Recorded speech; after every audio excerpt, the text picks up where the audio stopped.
예, 오늘 우리 시아가 몇 살이죠? 만 2살. 수아는 4살. 그러니까 제가 시아까지는 자신이 없어도 수아까지는 알아들을 수 있을 정도로 만 4살 아이까지는 알아들을 수 있을 정도로 이 말씀을 좀 잘 전했으면 좋겠습니다. 예, 우리 말라기 이 전체 사실은 1장부터 4장 전체에 흐르는 말씀을 여러분하고 나눌 것인데 오늘 주제절은 4장 1절에서 6절 말씀을 잡았습니다. 우리 한 절씩 교독하겠습니다. 제가 먼저 읽습니다. 만군의 여호와가 이르노라. 보라, 용광로 불같은 날이 이르리니 교만한 자와 악을 행하는 자는 다 지푸라기 같을 것이라. 그 이르는 날에 그들을 살라. 그 뿌리와 가지를 남기지 아니할 것이로되.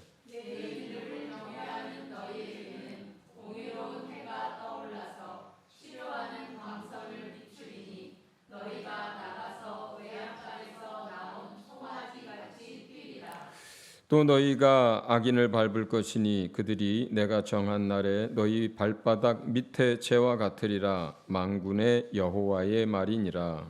너희는 내가 호렙에서 온 이스라엘을 위하여 내 종 모세에게 명령한 법, 곧 율례와 법도를 기억하라. 보라, 여호와의 크고 두려운 날이 이르기 전에 내가 선지자 엘리야를 너희에게 보내리니.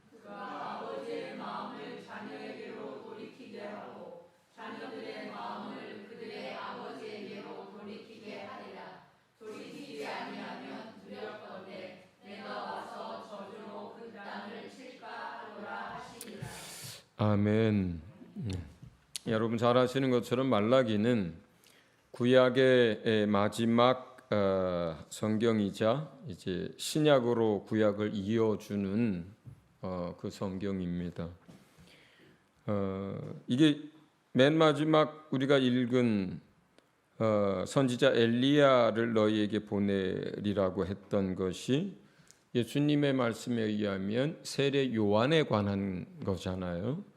그러면서 이제 복음서가 시작될 때 예수의 탄생과 더불어서 공생애가 시작되기 전에 이제 나오는 게 세례 요한의 사역이잖아요. 그러니까 말라기에서 이 마지막 구절이 신약 처음으로 그대로 하나님의 사역이 이어지는 거예요. 그 엘리야를 보내리라고 했는데 그 엘리야가 왔죠. 근데 죽었던 엘리야가 온 게 아니라 엘리야의 영성, 엘리야의 믿음, 엘리야의 성령 충만함, 엘리야와 같은 하나님 앞에 헌신, 어떤 이러한 모습의 사람으로서 하나님이 이제 태중에서부터 택하고 불러서 사용하신 게 세례 요한인 거죠. 그리고 세례 요한의 사역에 이어서 이제 예수님의 공생애가 이제 시작이 됩니다. 그렇기 때문에 이 말라기는 구약과 신약을 이어준다 이렇게 얘기할 때 실제로 요 말라기가 쓰여진 이후로부터 세례 요한이 오고 예수님의 사역이 시작될 때까지는 건 400년 가까이 어둠의 시간이었어요. 그리고 선지자가 없었죠. 그 다음에 계시가 없었던 시간이에요. 400년이나 그렇게 길게 모세를 통해서 출애굽 이후에 그렇게 긴 동안 하나님의 어떤 계시나 선지자나 어떤 하나님의 그런 사역들이 나타나지 않았던 적이 이스라엘 역사에 없었어요. 그러니까 포로 귀환으로 해서 이스라엘 백성이 다시 이스라엘 땅으로 들어가고 나서부터 예수님이 오실 때까지 약 350년, 400년 정도는 아주 힘든 기다림의 시간이었어요. 여러분 생각해 보세요. 400년을 기다렸어요. 선지자가 왜 우리에게 안 나타날까? 그 전에는 뭐 이스라엘이 멸망할 때, 유다가 멸망할 때 얼마나 많은 선지자들이 사역을 했어요. 그 다음에 포로로 잡혀간 다음에도 굉장히 많은 선지자들이 사역을 했습니다. 포로로 잡혀간 다음에 다시 그들이 이스라엘 땅으로 돌아왔을 때도 선지자들이 사역을 했어요. 뭐 학개, 스가랴, 느헤미야 다 그때 사람들이란 말이에요. 포로 귀환하고 나서 그 백성들이 성전을 짓고 하나님 앞에 다시 바른 믿음을 가질 수 있도록 도왔던 선지자들이에요. 그러니까 포로 귀환하고 나서까지도 있었는데 이 말라기 선지자 이후에는 없어진 거예요. 이제 그런 선지자가. 근데 그 시간이 너무 긴 거예요. 너무 긴 거예요. 100년이 지났습니다. 200년이 지났습니다. 300년이 지났어요. 그 사이에 바벨론에게 당하고 있었던 이 사람들, 바벨론이 망했죠. 그 다음에 이제 페르시아, 이제 사람들이 세상을 지배하는 페르시아 제국 시대가 됐어요. 또 페르시아가 또 망했습니다. 또 그 사이에 알렉산더에 의한 헬라 제국이 들어섰단 말이에요. 또 망했어요. 그리고 나서 또 로마 제국이 들었어요. 그 네 제국이 들어서고 흥하고 망하고 할 때 그 제국이 누가 바뀌느냐에 따라서 이스라엘은 계속 이 나라의 종로를 타다가 저 나라에 짓밟히다가 이 나라에게 수탈당하다가 계속 그 제국이 바뀔 때마다 이스라엘은 당하고 짓밟히고 힘든 시간들을 보냈습니다. 잠깐 안티오코스 4세가 이제 성전을 더럽히는 일이 있고 이제 이스라엘이 저항을 하면서 하스몬 왕조인가요? 이제 얼마간의 독립된 시절이 있었지만 그러나 짧은 시간이었고, 그러니까 실제로 신앙적으로도 어렵고 그리고 실제 삶에 있어서도 계속 어려움을 겪고 있었어요. 외국에서 들어와 가지고 세금 걷어가고 그리고 전쟁이 일어날 때마다 짓밟히고 성전 더럽히고 계속 이런 식으로 종처럼 식민지처럼 짓밟히면서 살았으니까 신앙적으로도 힘들었고 사는 것도 힘들었고 그렇게 힘든 시간들을 보내는 그 사람들을 향해서 말라기 선지자가 이 성경을 쓴 거예요.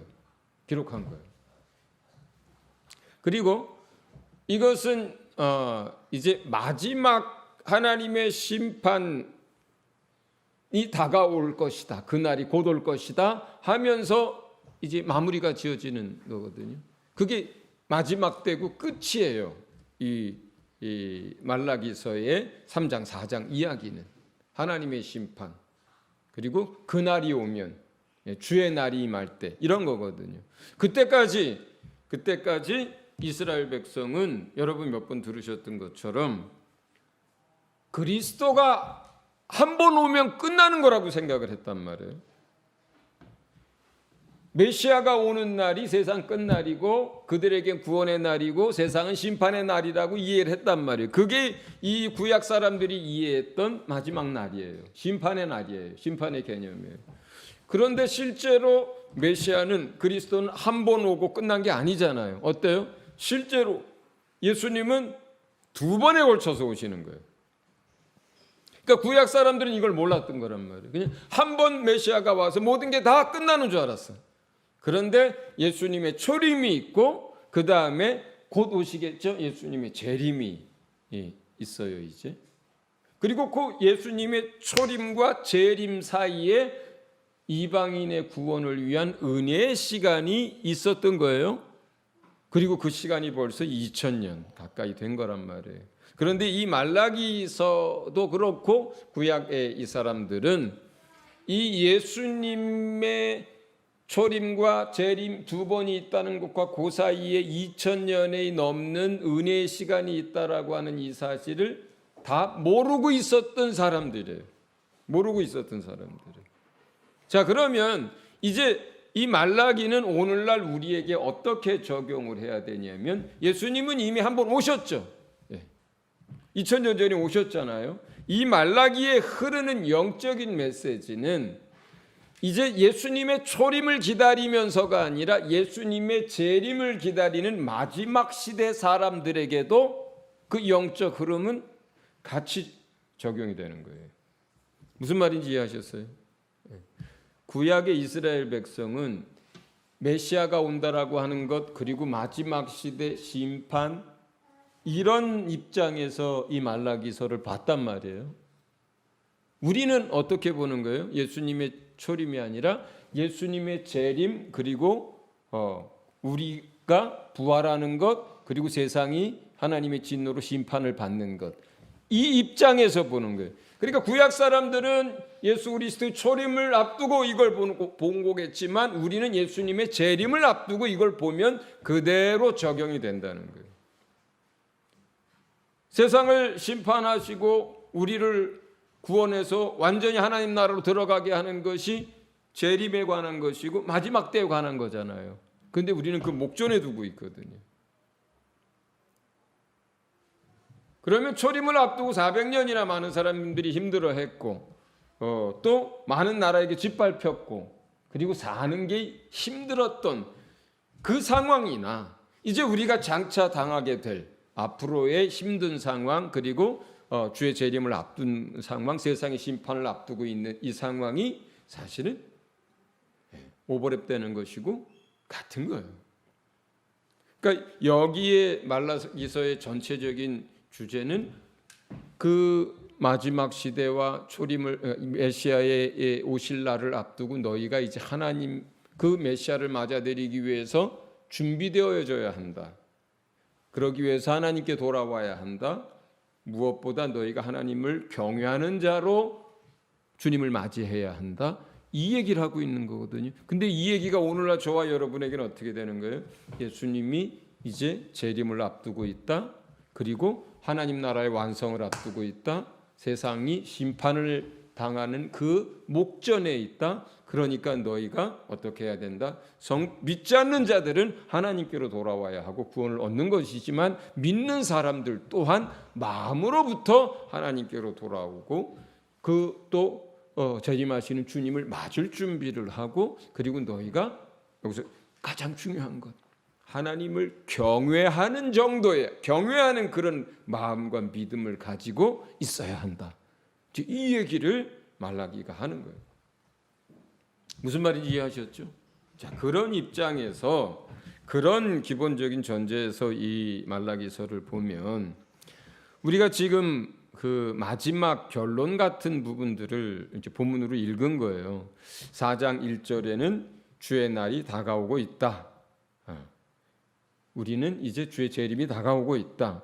그 다음에 4장 2절은 그런 이 시대에 우리가 주님을 경외하는 사람으로 하나님 앞에 서 있다면 이 구약 시대에는 치료와 치료의 능력 그리고 강건해지는 걸 얘기했지만 우리에게는 영과 혼과 몸이 다 회복되고 치유되고 강건해지고 온전케 되는 걸 말해요. 누구에 의해서? 하나님에 의해서 그렇게 되는데 어떤 자에게 그렇게 한다고 약속하는 거예요? 하나님을 경외하는 사람에게 하나님이 우리의 영을 고쳐주고 우리의 혼을 고쳐주고 우리의 육체를 고쳐주고 우리로 하여금 강건하게 만들 거다. 요한일서에서 또 이제 요한이 얘기했던 것처럼 그죠? 요한 3서인가요? 영과 혼과 몸이 다 강건해지고 온전해져야 된다고 사도가 기도를 하고 있잖아요.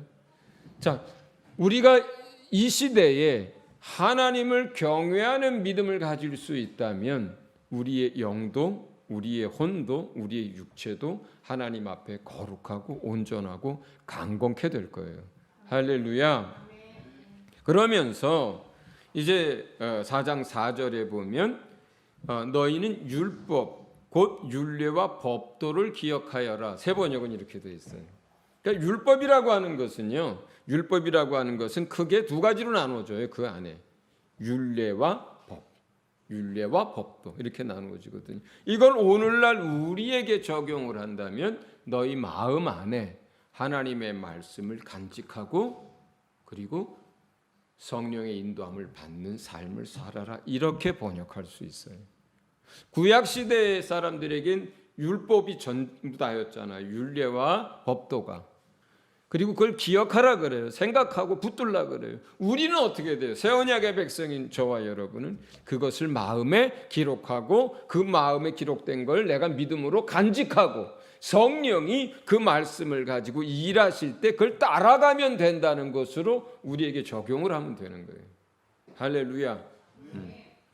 그리고 마지막으로 5절과 6절에는 아버지의 이 엘리야의 성정을 가지고 온 사람이 하는 일이 뭐냐?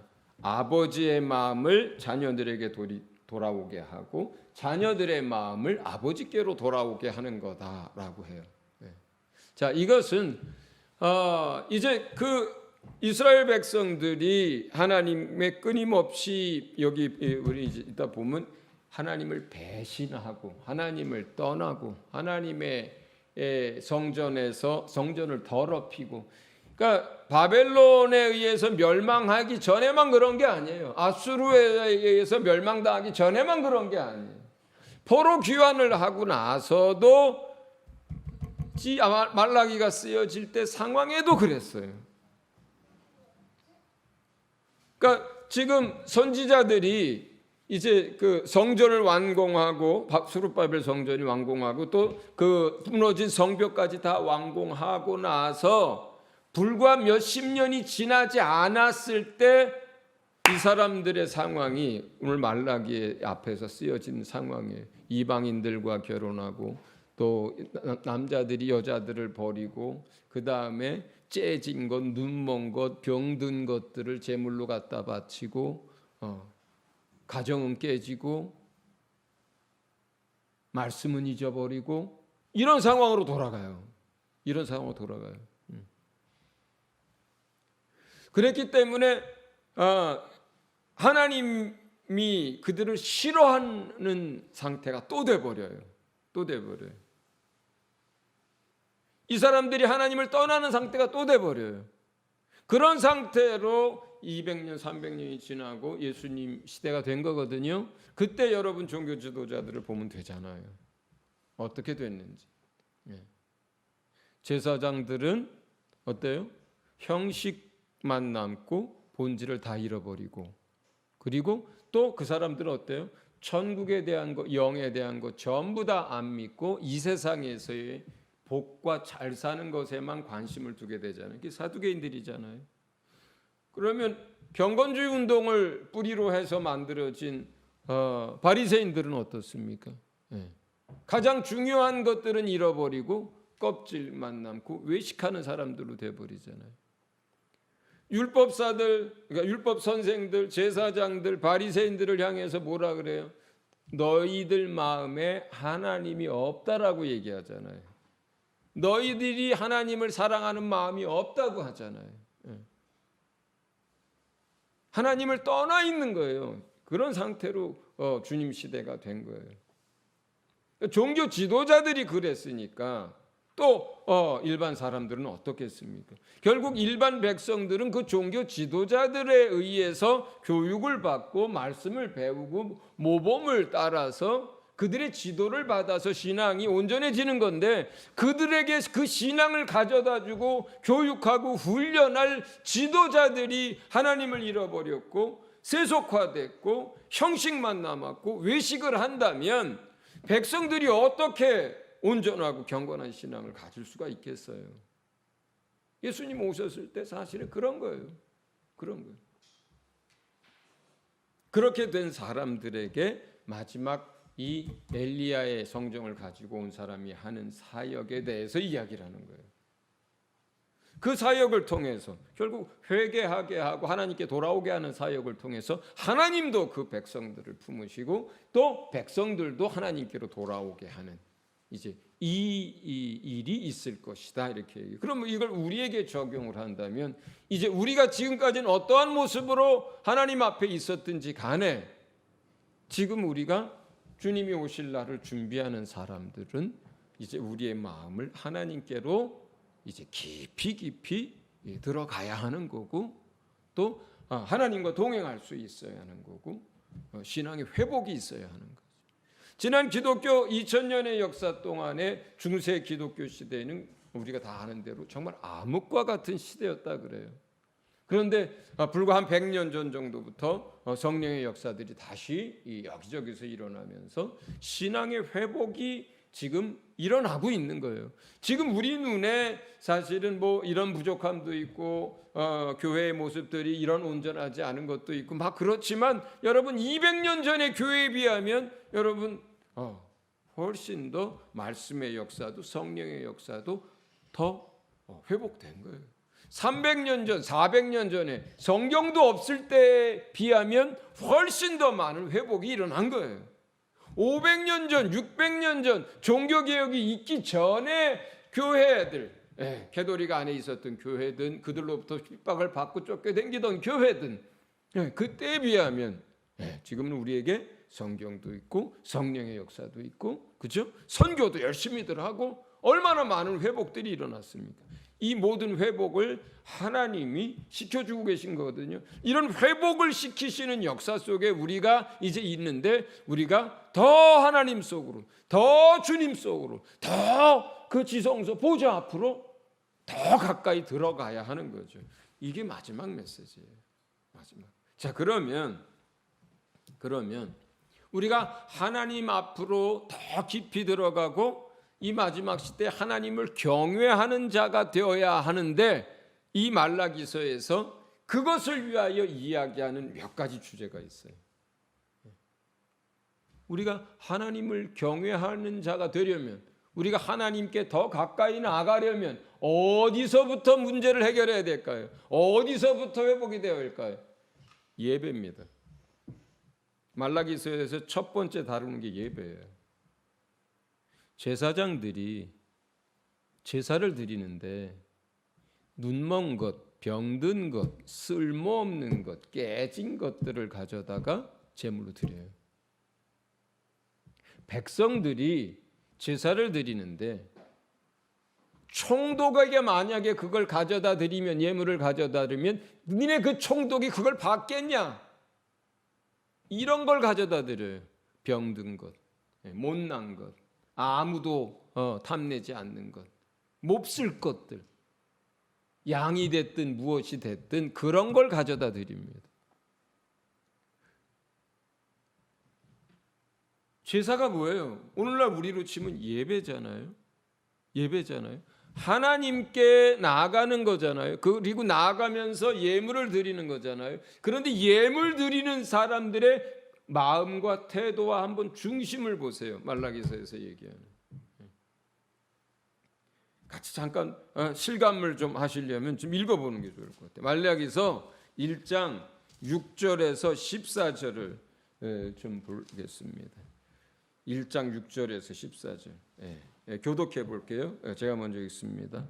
내 이름을 멸시하는 제사장들아 나 만군의 여호와가 너희에게 이르기를 아들은 그 아버지를 종은 그 주인을 공경하나니 내가 아버지일진데 나를 공경함이 어디 있느냐 내가 주일진데 나를 두려워함이 어디 있느냐 하나 너희는 이르기를 우리가 어떻게 주의 이름을 멸시하였나이까 하는도다.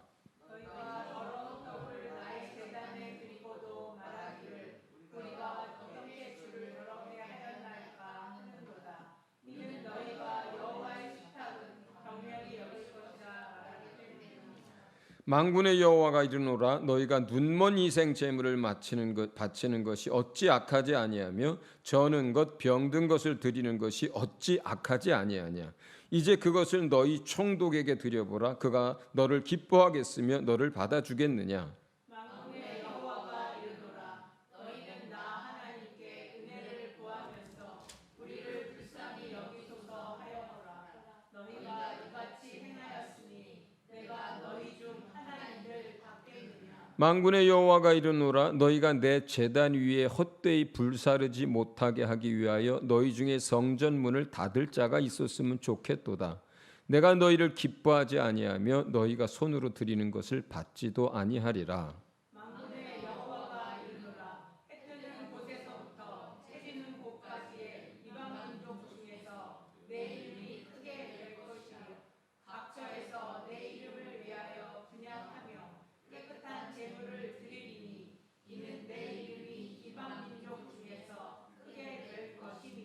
그러나 너희는 말하기를 여호와의 식탁은 더러워졌고 그 위에 있는 과일 곧 먹을 것은 경멸이 여길 것이라 하여 내 이름을 더럽히는도다.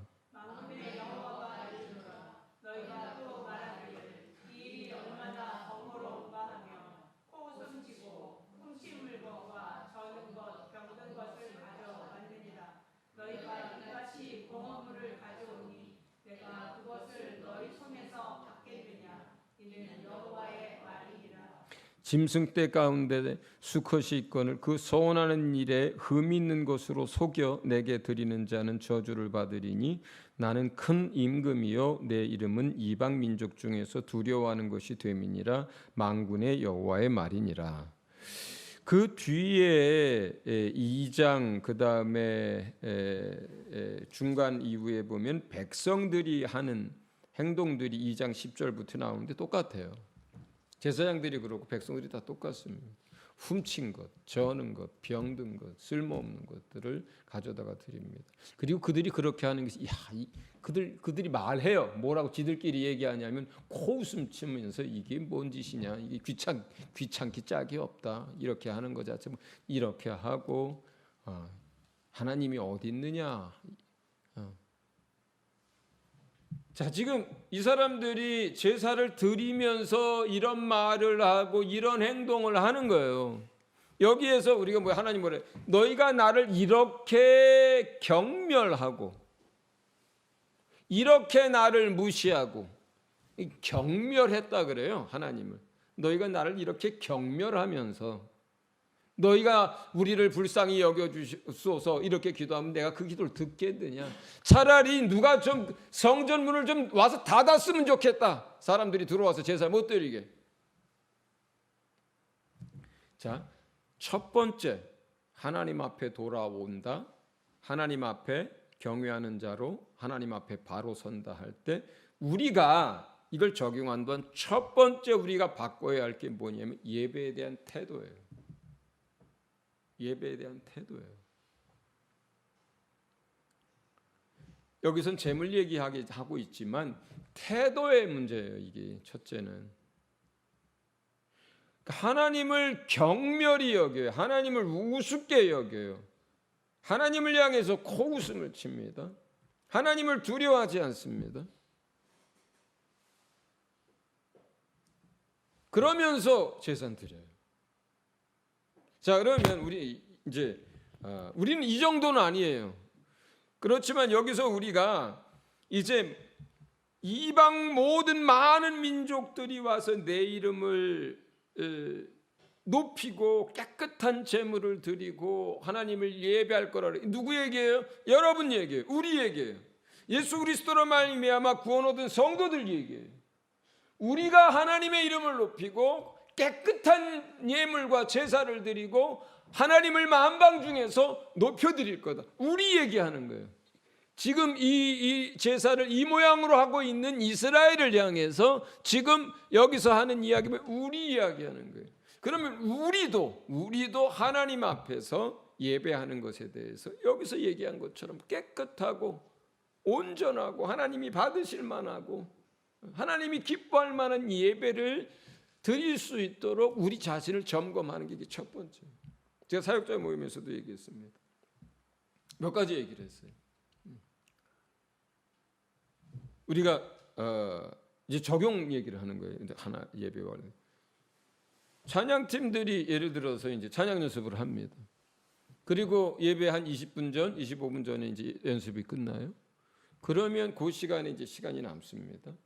그러면 이제 교제하는 것도 괜찮습니다. 그때 남은 시간에 커피숍에 가서 커피 한 잔씩 사가지고 오는 것도 전 괜찮습니다. 그런데 적어도 10분, 15분 전에는요. 예배하는 사람들은 자리에 앉아서 기도하고 또 고백하고 예배를 위해서 기도하고 자신을 위해서 기도하고 자기 안에 있는 그 간절한 기도의 제목들을 올려드리면서 준비된 상태로 준비된 마음을 가지고 예배 자리에 있어야 하는 거거든요. 사양팀 젊은이들만 그런 게 아니에요. 예. 사역자들도 마찬가지입니다. 재직들도 마찬가지예요. 연세 드신 분들도 다 마찬가지입니다. 한번 여러분 자신들을 한번 돌이켜 보시면 좋겠어요. 막 하다가 1분 전, 2분 전에도 막 여기서 저기서 뭐 온갖 얘기들 하고, 여기서 예배를 위해서 준비하는 사람은 제가 보니까 찬양인도 맡은 유관사 혼자서 방언으로 기도하고 있더라고요.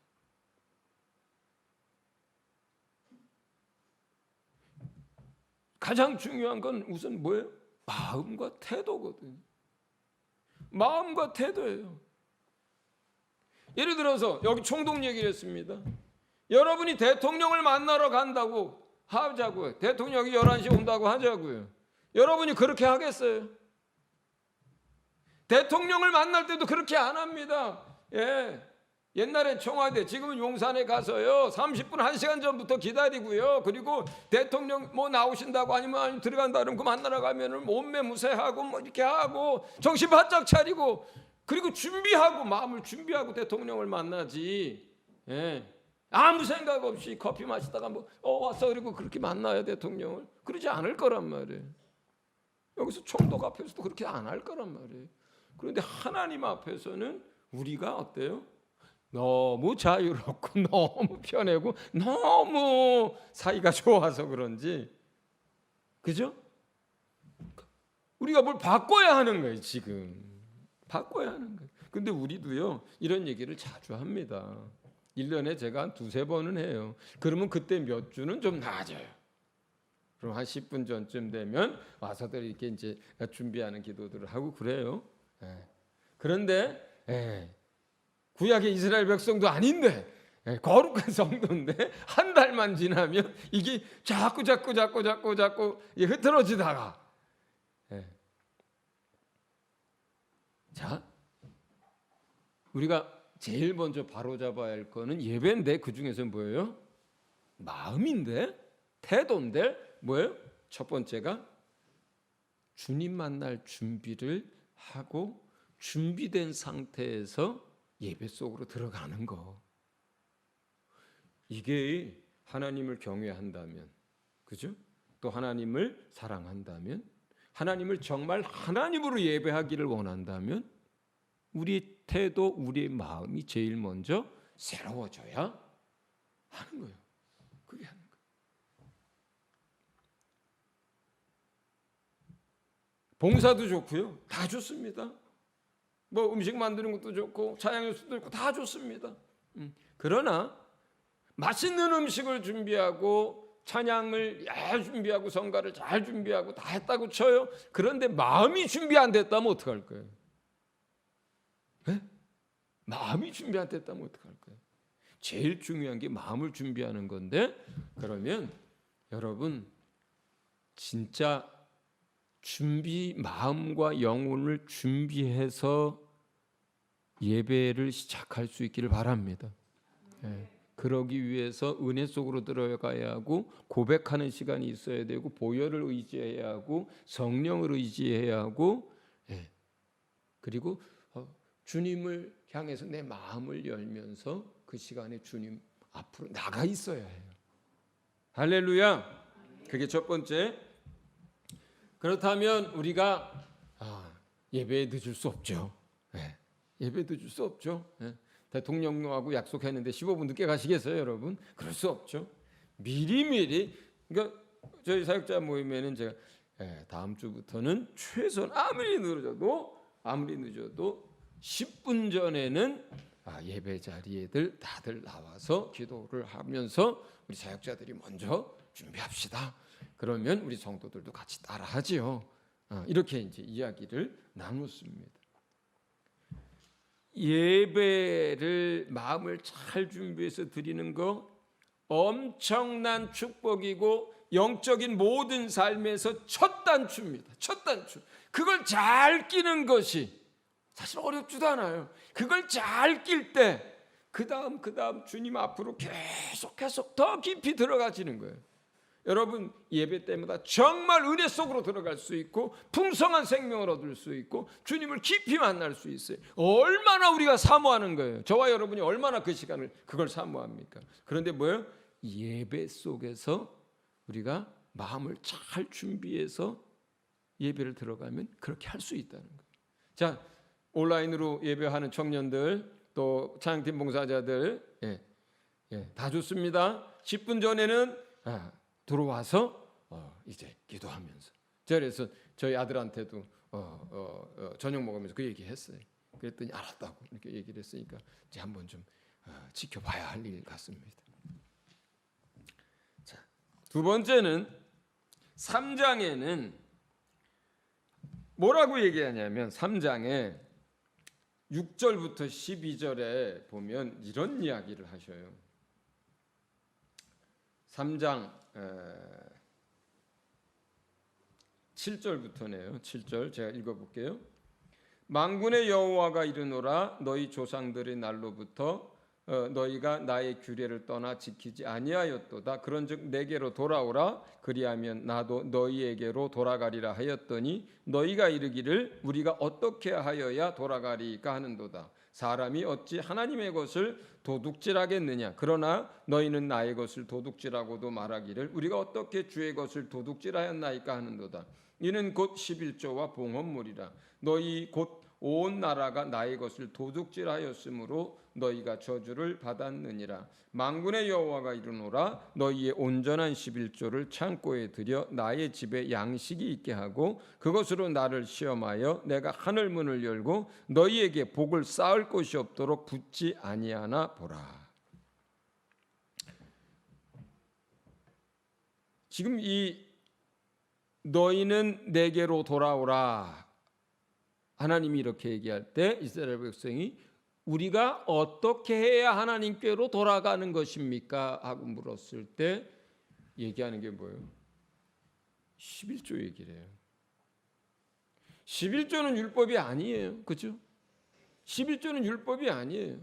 11조는 아브라함 때도 그랬고 야곱 때도 그랬고 모든 주권과 모든 행사가 주님에 의해서 이루어진 것이라고 하는 전쟁이 됐든 무사귀환이 됐든 양을 치는 것이 됐든 소산물이 됐든 그 모든 것이 하나님으로 말미암아 내가 승리했고 소득을 얻었고 무사히 돌아왔다라고 하는 믿음의 고백이 11조예요. 그리고 그것을 율법 시대에 11조라고 하는 것을 하라고 말씀으로 또 명문화했던 거예요. 그리고 지금 복음의 시대로 들어와 있어요. 어떤 사람들이 지금 율법 시대가 아니니까 11조 안 해도 된다고 하는데 그것은 율법이 뭐고 11조가 뭔지 몰라서 하는 얘기예요. 자, 11조에 대한 고백은 뭐예요? 하나님의 주권과 모든 것이 하나님으로 말미암았다라고 하는 믿음의 고백인 거거든요. 그런데 여기서 중요한 건 뭐예요? 온전한 11조를 해라 이렇게 얘기해요. 저도 이걸 읽으면서 오늘 저 자신도 많이 돌아봤어요. 저도 그렇고 저희 집사람도 그렇고 개인 사업자잖아요. 그리고 제가 하는 사업자에는 이제 직원도 없어요. 저희 집사람도 직원도 없어요. 아르바이트나 조금만 있지. 그러다 보니까 수입 지출에 대한 기록을 하나도 안 해요. 수입 지출에 대한 기록이 없어. 개인 사업자인데다가 혼자 사장이다 보니까 그냥 뭐 이 통장으로 들어오든 이렇게 들어오든 그건 들어오는 거고 이렇게 나가든 저렇게 나가든 그건 다 지출이야. 수입 지출 장부가 없어. 그러면서 내가 생각했어. 야, 내가 정신 바짝 차려야 되겠구나. 수입 지출 장부부터 써야 되겠구나. 온전하다라고 얘기하는 거는 계산을 잘 해드려야 하는 거거든요. 그죠? 저는 그동안 빚이 워낙 많고 뭐 이렇게 뭐 처리하는 것들이 많고 뭐 하다 보니까 이제 원금을 갚는 거는 수입 잡고 이자 갚는 거는 그거는 뭐 이자 갚는 거니까 수입이 아닌 거고 뭐 이런 식으로 해서 대충 뭐 이번 달 500만 원, 50만 원 수입. 이렇게 대충 계산했거든요. 대충 이렇게. 그리고 저희 집사람은 아예 수입 지출 장부가 없어요. 사업을 한 지 제 기억에 수십 년 됐거든요. 제가 그 사이에 몇 번이나 얘기했다가 막 나보고 성질을 내더라고. 그걸 자꾸 뭘 쓰라고 하냐고 힘들게. 근데 이게 자 온전한 11조를 내려면 어떻게 해야 돼요? 수입이 얼마인지를 정확히 알아야 그거에 따라서 온전한 11조를 드릴 거 아니에요. 대충 감 잡아가지고 부족하지 않게 이만큼. 내가 오늘 생각해, 야 이거 이렇게 하면 안 되겠구나. 이렇게 하면 안 되겠구나. 나부터라도 뭐 수입은 뻔하니까 수입 기록하는 건 쉬워요. 지출에 대해서 내가 이것이 수입을 위해 사업을 경영하기 위해서 지출한 건지 아니면 내가 얻은 소득으로 내가 먹고 살기 위해서 지출한 건지 이거 구분해야 되겠구나. 그리고 이걸 적어야 되겠다 이제. 그래야 온전한 11조를 드릴 수 있겠다. 월급 받으시는 분들은 좀 편해요. 그런 면에서. 예? 뭐 연봉에 11조를 드리든 아니면 이것저것 세금 다 떼고 통장에 들어온 곳에 11조를 드리든 어쨌든 그걸 딱 정해서 드리면 되잖아요. 월급쟁이들은 11조 계산이 편해. 근데 개인 사업 하시는 분들 참 어렵습니다. 법인, 주식회사 같으면 좀 나아요.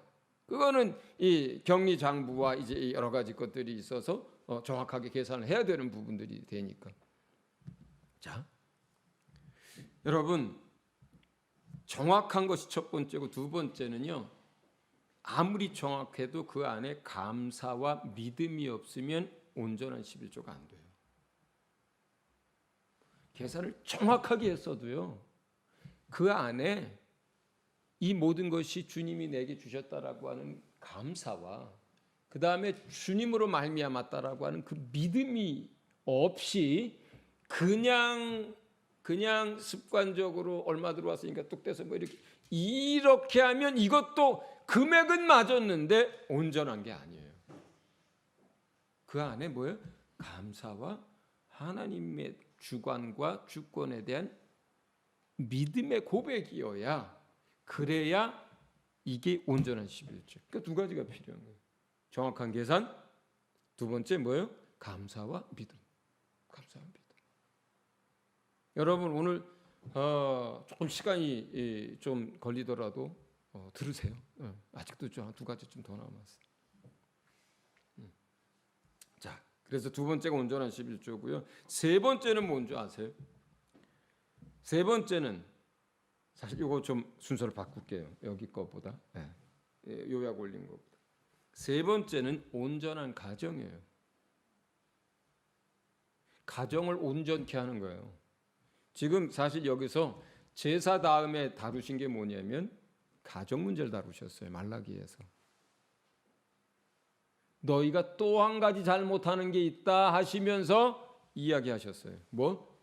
너희가 우리 식으로 말하면 조광지처를 마구마구 버린다.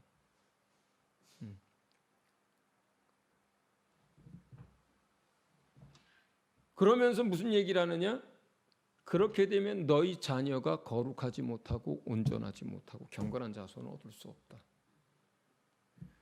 온전한 가정을 이루는 것, 하나님의 말씀을 따라서 남편이 아내를 사랑하고 아내가 남편을 존중해주고 잘 따르고 둘이 화목하고 사랑으로 이렇게 잘 가정을 이룬 것, 주님 안에서. 그러면 자녀들도 경건한 자손을 얻고 깨끗하고 거룩한 자손을 얻고. 자, 이것이 왜 그렇게 중요할까? 여러분 알죠? 마지막 시대가 되면 성적으로 문란해지고 성적으로 타락해집니다. 우리가 이 시대 보잖아요. 그러면서 뭐가 돼요? 가정이 깨집니다. 가정이 해체가 됩니다. 그런데 신앙의 가장 중요한 교육 장소, 신앙의 가장 중요한 대물림이 이루어지는 장소가 어디예요? 가정이에요.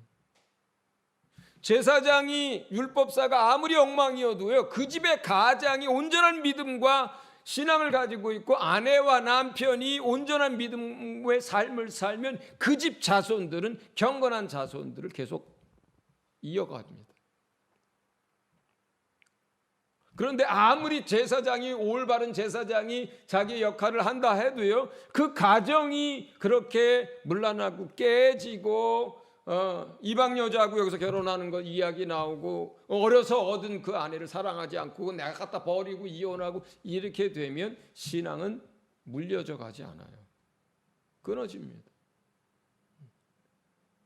가정이 그렇게 엉망인데 무슨 신앙생활을 잘하겠어요? 그렇죠? 우리가 하나님 앞에 돌아가서 하나님을 경외하고 온전한 믿음 생활을 하기 위해서 사실 여기서 따지는 순서대로 첫 번째가 예배요, 두 번째가 가정이요, 세 번째가 말하는 것이고 네 번째가 11조였어요. 사실은. 그러니까 여러분, 예수 믿는 사람들 이혼하면 안 되죠. 물론 이미 해버렸어. 오죽하면 얼마나 많은 아픔 속에서 깨졌겠어요. 그 사람들을 교회가 품고 하나님을 바라보고 의지하고 또 그 후에라도 온전한 신앙생활을 할 수 있도록 서로 붙들어주고 함께 해야 하는 거 맞습니다. 그러나 그런 일이 있기 전에 가정이 온전해져야 되고 이혼하면 안 돼요. 그러려면 그거보다 그 전에 어떻게 해야 되는 거예요? 맨 먼저 결혼을 잘해내야 되는 거예요. 그 결혼을 잘한다는 게 뭐예요? 하나님이 인도하시는 배필들을 만나서 결혼하는 것, 이게 결혼을 잘하는 거예요. 학벌이 좋은 사람을 만나고 성격이 좋은 사람을 만나고 집안이 비슷한 사람을 만나고 첫눈에 반한 사람을 만나고 이렇게 하는 게 잘하는 게 아니고 어떻게 됐든 간에 하나님이 인도하시는 그 인도를 받을 수 있어야 하고 그렇게 해서 결혼을 하고 그렇게 해서 아름다운 가정을 이뤄갈 때 여러분 한 사람 한 사람이 또 자손들이 하나님 앞에 하나님을 경외하는 그러한 믿음을 갖게 되는 거예요. 그리고 이제 네 번째, 여기서 제가 이제 순서대로 하는 것에서는 네 번째는 말이에요. 말. 이걸 한번 좀 읽어볼 필요가 있어요. 말 2장 17절에 한 절 읽고 그 다음 거 읽어드릴게요. 2장 17절에 너희가 말로 여호와를 괴롭게 하고도 이르기를 우리가 어떻게 여호와를 괴롭혀 들었나이까 하는도다. 이는 너희가 말하기를 모든 악을 행하는 자는 여호와의 눈에 좋게 보이며 그에게 기쁨이 된다 하며 또 말하기를 정의의 하나님이 어디 계시냐 합니다. 우리가 말로요 하나님이 어디 있냐부터 시작해서 또 아이고 뭐 예수 안 믿어도 잘만 살더라부터 시작해서 어떤 사람들 악한 사람이 더 잘 돼 뭘부터 시작해서 이런 말들이 전부 다 뭐예요? 악한 말로 하나님을 비방하고 하나님을 괴롭게 하는 거예요. 이런 말 자체들이. 자, 그리고 나서 3장 13절에 이걸 다시 더 자세하게 부연을 합니다. 3장 13절부터 보면 자 읽어볼게요. 여호와가 이르노라 너희가 완악한 말로 나를 대적하고도 이르기를 우리가 무슨 말로 주를 대적하였나이까 하는도다. 이는 너희가 말하기를 하나님을 섬기는 것이 헛되니 만군의 여호와 앞에서 그 명령을 지키며 슬프게 행하는 것이 무엇이 유익하리요. 지금 우리는 교만한 자가 복되다 하며 악을 행하는 자가 번성하며 하나님을 시험하는 자가 화를 면한다 하노라 함이라. 이렇게 사람들이 말하는 것이 악한 말로 하나님을 괴롭히고 하나님을 경외하지 않기 때문에 하나님을 멸시하기 때문에 이런 얘기를 하는 거다. 너희가 이런 말을 그런가 하면 그때의 여호와를 경외하는 자들이 피차에 말하며 여호와께서 그것을 분명히 들으시고 여호와를 경외하는 자와 그 이름을 존중히 여기는 자를 위하여 여호와 앞에 있는 기념책에 기록하셨느니라. 여러분 경건한 하나님을 경외하는 사람들이 우리가 하나님을 위해서 하는 모든 이야기들이 어떻게 해요? 영원한 책에 기록이 된대요. 하나님은 살아계십니다. 아닙니다. 하나님은 완전합니다. 아닙니다. 하나님은 의롭습니다. 하나님이 다 알고 계십니다. 하나님이 갚으실 겁니다. 하나님이 도우실 겁니다. 우리가 이렇게 하나님은 한 분뿐입니다 하는 이런 하나님 앞에서 하나님을 경외하는 자들이 하는 우리의 말 하나하나가 전부 비망록에 잊혀지지 않고 지워지지 않고 기록되어지는 하나님의 책에 그게 다 기록이 된대요. 기록이 된대요.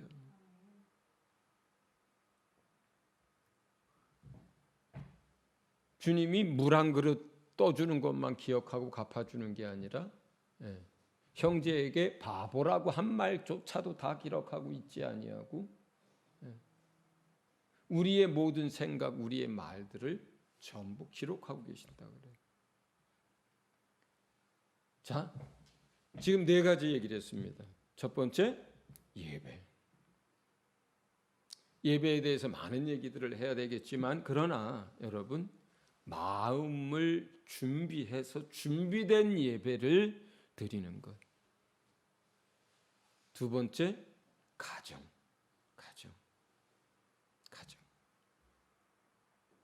아내가 남편을, 남편이 아내를, 부모가 자식을, 자식이 부모를. 세 번째, 여기 이 말라기 순서대로 하는 거예요. 세 번째, 말. 온전한 말. 우리가 어떤 무익한 말을 할지라도 그거 전부 다 기록된다 그랬어요, 여러분. 그냥 속상해서 하는 말이라고 하지 마세요. 그렇게 말하면 안 되는 거예요, 이게. 특별히 하나님과 관련된 것들 함부로 말하면 안 되는 거예요. 아무리 어떤 상황이라도 입을 다물어야 하는 거예요. 차라리 꾹꾹 삼키면서. 마지막 네 번째, 온전한 11조와 예물. 이 네 가지가 말라기서에서 이야기하는 것이고 이것을 우리가 할 수 있다면 마음을 준비하고 마음을 다해서 주님을 예배하고 온전한 가정을 이루기 위해서 말씀대로 힘써 행하고 우리의 입술과 우리의 말을 삼가하고 주님을 높이는 말을 하고 온전한 11조를 믿음과 감사함으로 잘 계산해서 드리면 이런 모습이 바로 이게 뭐예요? 이게 하나님을 경외하는 사람의 모습인 거예요. 이게. 그러면 그 사람에게 하나님께서 그의 영과 혼과 육체와 그의 삶을 치료하시고 회복시키시고 강건케 하시고 그 이전의 삶과 그 이후의 삶이 어떻게 달라지는지 한번 봐라. 내가 너에게 어떻게 하는지 한번 봐라. 이렇게 우리에게 말씀하셨습니다. 할렐루야. 자, 우리 기도하고 마치도록 하겠습니다. 우리가 이 네 가지를 위해서 또 여러분 특별히 마음에 와닿는 또 것을 위해서 이 시간 하나님 앞에 우리가 바로 서고 그리고 하나님을 경외하는 자로 하나님 앞에 이제 준비되고 그렇게 주님을 맞이할 수 있도록 기도하겠습니다.